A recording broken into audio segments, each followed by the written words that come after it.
go! 달슨의 라이브! 수아레스 나가라. 야, 이게 정말 세네요. 예, 수아레스는 내 구상이 없다. 내 머릿속에 수아레스 없거든. 이런 이야기를 했습니다. 누구의 이야기냐? 바르셀로나 신인 감독 쿠만의 이야기입니다.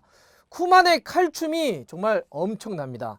이 하루가 멀다 하고 기존 바르셀로나 선수들을 정리하겠다, 내보내겠다, 이런 쿠만의 살생부가 지금 보도되고 있는데요.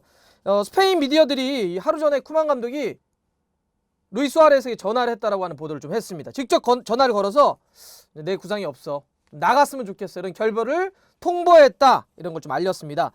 원래 이제 수아레스하고 바르셀로나의 계약은 내년까지 1년 좀 남았는데 쿠만 감독은 쓰지 않을 거야. 그 얘기는 이제 결국 떠나라, 이런 이야기죠. 이를 위해서 이제 수아레스의 바이아웃이 2억 유로라고 하네요. 우리 돈으로 와, 적지 않습니다. 2,800억 정도인데 이것도 뭐 그냥 우리가 포기할 테니까 좀 나갔으면 좋겠어, 이런 의사를 좀 거의 분명히 하고 있다고 합니다. 이런 예로 지금 이제 이번 주 이제 일주일밖에 안 남았는데 바르셀로나가 다음 시즌을 위한 팀 훈련을 이제 시작하게 되는데, 야, 근데 매정하긴 해요. 수아레스에게 그 일정도 공유 안 해줬다고 합니다. 그거 완전히 떠나라는 얘기죠. 그래서 지금 수아레스도 뭐 변호인이다 이렇게 해가지고, 그러면 계약 기간 원래 남아있으면 이적료가 이렇게 발생하면서 이적을 해야 되는데, 우리도 그러면 어차피 의사가 없다고 얘기한 거니까 자유계약으로 이적하겠습니다라고 해서 이적을 좀 추진하겠다는 이야기를 좀 하고 있다고 합니다. 참 매정하죠. 이게 한번 참 프로 세계라고 하는 게 잘할 때는 막 한없이 이렇게 하는데 또 마음에 안 들면 이렇게 또 단숨에 한 칼로 그냥 보내버리기도 합니다. 루이스 수아레스는 사실 바르셀로나 역사에서 골을 진짜 많이 넣었어요. 개인 득점으로 보면 바르셀로나 역사에서 세 번째로 많은 골을 넣은 게 바로 루이스 수아레스입니다. 리버풀에서 뛰다가 바르셀로나로 이제 건너왔던 게 6시즌인데 그동안 넣은 골이 198골을 넣었습니다. 메시라든지 1940년대 50년대 뛰었던 세사르에 이어서 세 번째로 이제 골을 많이 넣었던 선수가 이 수아레스인데, 이런 선수에게도 가차없이 이제 해고 통보를 하는 걸 보면 진짜 프로의 세계는 냉정하구나, 이런 걸 알 수 있습니다. 그러면 이제 궁금한 거는 왜 그랬을까요? 쿠만 감독은 왜 루이스 수아레스에게 나가 이렇게 했을까요? 만 33살이라고 하는 나이도 좀 걸렸겠죠. 그리고 지난 시즌 같은 경우는 약간 좀 부상도 좀 있었고, 그리고 이제 또 일각에서는 그런 얘기도 하더라고요. 바르셀로나가 이제 공격수가 좀 필요한데 인테르에 라우타로 마르티네스를 데려오고 싶은데 자리가 좀 없지 않냐. 그래서 그 자리를 마련하기 위해서 수아레스를 이렇게 좀 내보내려고 하는 거 아니냐. 그래서 빈 자리가 생겨야 새로운 선수를 영입하니까 라우타로를 위한 자리를 마련한 것이다, 이렇게도 좀 이야기를 합니다. 근데 이거는 뭐 이제 이적에 대한 어떤 이 셈법일 거고요. 본질적으로는 이런 거겠죠. 바르셀로나가 변화가 시급한 거는 뭐 분명한 사실입니다. 지난 시즌 무관 어떤 타이틀도 이제 바르셀로나 들어오지 못했습니다. 바르셀로나가 시즌을 이렇게 아무런 타이틀도 들어오지 못했던 거는 2008년 이후에 12년 만입니다. 그러니까 우리가 그 이후에 바르셀로나한테 야, 이제는 진짜 세대 교체 혹은 시대 교체 이런 거 좀 필요한 거 아니냐, 대대적인 변화가 좀 필요한 거 아니냐, 이런 얘기 좀 많이 했잖아요. 아까 제가 12년 만에 무관이라고 했었는데, 그러면 12년 전이었던 2008년에 그때 이제 탁 무관됐을 때도 레이카르트 감독을 딱 물러나게 하면서 누가 왔죠? 맞습니다. 펩 과르디올라 감독이 오면서 그런 어떤 변화를 가져온 적이 있습니다. 그래서 이번에도 이제 그런 변화를 쿠만 감독에게 맡긴 것이고, 쿠만 감독이 본격적인 개혁 작업에 들어간 것이다, 이렇게만 이제 해석들을 좀 하고 있습니다. 근데 쿠만 감독의 칼춤은 이게 다가 아닙니다. 여러분들 계속 듣고 계시죠? 진짜 어디까지 선수단을 정리하려고 이러는지 모르겠는데, 물론 이제 다 보도입니다.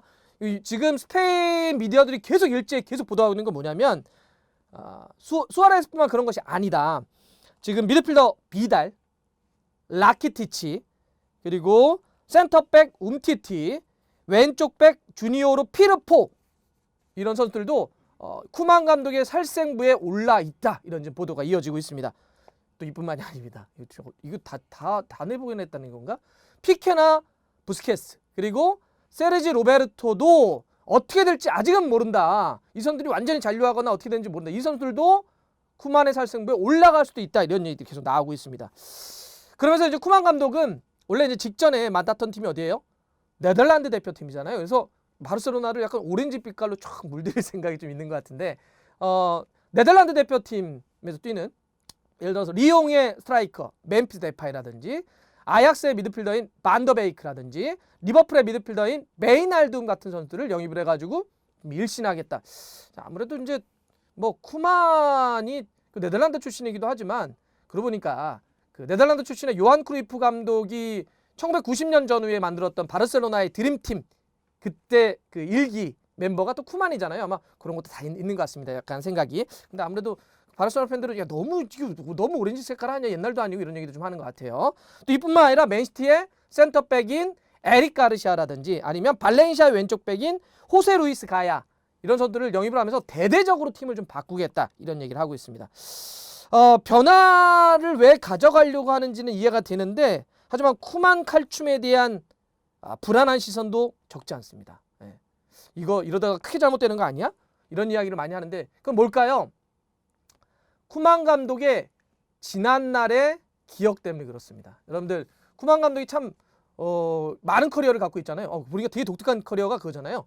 우리 이제 네덜란드의 세계의 아주 그 빅클럽이라고 한다면 뭐 에인토번, 아약스, 페노르트 이렇게 전통적인 클럽들인데 이 세 팀을 에서 선수 생활 다 하고 지도자 생활 다 이런 커리어도 있는데 근데 여러 가지 화려한 커리어들이 있지만 흑역사 이러면 뭐가 있을까요? 쿠만 감독의 흑역사 이러면 발렌시아 감독 시절을 빼놓을 수가 없죠. 발렌시아 감독 어려울 때 딱 지휘봉을 좀 잡았는데 그때 베테랑 3명 앙글로라든지 뭐 알벨다라든지 카니사레스 이런 선수들을 나가. 지금처럼 그런 겁니다. 나가. 니네 안 쓸 거야. 이렇게 했죠. 그래서 어떻게 됐습니까? 난리가 났습니다. 뭐 팀이 어찌 보면 이 베테랑이라는 건 간판인데 지금 루이스 수아레스처럼 그냥 나가라고 해버리니까 팀의 내분이 엄청나게 막 생겼고 그다음에 뭐 이쪽 파 저쪽 파 생겨가지고 막 싸우고 그런데 또 거기다가 불을 한번 제대로 질렀죠. 쿠만 감독이 당시에 이게 다 선수 탓이다. 이런 얘기 해가지고 또 뒤집어지고 그래가지고 정말 팀이 망가질 대로 망가졌고 결국 쿠만 감독도 발렌시아를 나왔던 발렌시아 역사에서 정말 흑역사 중에 이제 하나입니다. 이뿐만 또 그런 것이 아니잖아요. 프리미어리그도 사우스햄튼하고 그다음에 에버튼이 이끌었는데 에버튼 때도 그때 당시에 지휘봉을 딱 잡았을 때 쿠만 감독이 에버튼 역사상 가장 많은 돈을 쓰고 선수단을 영입을 하고 보강을 했었는데 결과는 어땠죠? 땡강 또 이렇게 물러난 적이 있습니다. 그래서 쿠만 감독이 개혁 작업을 한 게 별로 없는 것 같은데 이거 이렇게 하면 어떻게 합니까? 이런 것 때문에 지금 이렇게 좀 우려스러운 시각도 좀 많은 게 사실입니다. 그런데다가 이게 메시에게도 어떠한 영향을 좀 미칠까? 왜냐하면 지금 사실 가장 그 바르셀로나 이슈 혹은 이번 여름 이적 시장 중에 가장 이슈 중에 하나가 리오넬 메시가 어떻게 할 거냐, 남을 것이냐, 떠날 것이냐 이런 건데 메시도 지금 여파가 없지 않을 것이다 이런 얘기 계속 나오고 있죠. 덜컥 내 친구를 그렇게 내쫓아요? 비정하게? 그 여러 가지 보도들 보니까 쿠만 감독이 수아레스에게 전화 통화한 거 1분이라며요. 나가. 이렇게 해서 1분만 통화했다고 하는데 이제 그런 게 좀 있고 내 친구를 그렇게 내보냅니까? 이런 것도 있다고 그러고 또 하나는 지난번에 휴가 때 메시가 쿠만 감독이 신인 감독 오면서 대화를 먼저 했다는 거 아닙니까? 근데 그 내용이 그냥 사적으로 어쩌면 이 둘이서 이렇게 좀 나눈 건데 그게 미디어를 통해서 바로 나와버리니까 아니 이게 우리가 그냥 우리끼리 나눈 내용인데 어떻게 이렇게 바로 미디어에 나옵니까? 라고 해서 그것도 불만도 좀 차 있다고 합니다. 물론 쿠만 감독은 이렇게 선수단을 쭉 내보내고 또 새로운 선수들 영입을 하면서 메시는 그대로 둘 것이고 메시를 또 더 살릴 수 있는 전술을 마련하겠다 이런 얘기를 하고 있지만 근데 뭐 선수 메시가 마음 먹으면 어떻게 될지 모르죠. 예. 그래서 메시가 어떻게 될지 모른다 이런 얘기들이 나오고 있고 또 재미난 거는 맨시티가 이런 상황 속에서 이게 보도입니다. 메시의 영입을 위한 재정적 페어플레이 위반 검토에 들어갔다. 예. 그러니까 지금 메시를 영입해서 요거를 좀 어기지 않는 방법이 뭐지? 우리가 제대로 영입할 수 있는 방법이 뭐야? 이런 걸 검토에 들어갔다고 하니까 지금 이 쿠만 감독 칼춤에 대한 여러 가지 여파들이 굉장히 좀 뜨겁게 나오고 있습니다. 물론 이런 것도 있습니다. 일각에서는 그냥 임시로 와가지고 칼춤 추는 거야. 쿠만 감독이. 이제 그런 거죠. 내년 3월에 바르셀로나가 신임 회장 선거를 하잖아요. 그때 되면 신임 감독이 회장이 딱 되면 또 자기의 어떤 스타일이나 자기의 또 이렇게 딱 하는 감독을 또 바꿀 수가 있잖아요. 그러면 이제 그전까지 어차피 뭐 쿠만 감독에게 시간이 많지 않아. 그러니까 쿠만 감독에게는 다음 감독을 위한 혹은 뭐 사비라든지 이런 감독들이 있는데 이제 후보군들이 이런 감독들이 오기 전에 사전 정비 작업. 어차피 바르셀로나가 지금 한 시대가 지고 한 시대를 마련해야 되기 때문에 새로 다음에 누가 온 그 감독에게 부담감을 좀 줄이기 위해선 지금 그냥 쿠만 감독이 칼춤 한번 제대로 쳐가지고 한번 사전 정비 작업을 착착 해줘. 이런 것 아니냐. 또 그렇게 생각하면 좀 짠하기도 합니다. 쿠만 감독이. 모르겠습니다. 이렇게 보는 여러 가지 시각들이 있는데 자 분명한 건 뭘까요? 쿠만 감독의 칼춤이 지금 시작됐고 쿠만 감독의 칼춤의 영향으로 바르셀로나가 굉장히 큰 폭으로 인아웃이 될 거란 얘기예요. 그 얘기는 유럽 전체에 또 하나의 연쇄적인 이동을 불러올 수 있기 때문에 굉장히 흥미롭고 또 관심을 끌 수밖에 없는데요. 자, 쿠만 감독의 칼춤이 어디까지 영향을 미치게 될까요? 몇 시까지 갈까요? 지켜보겠습니다.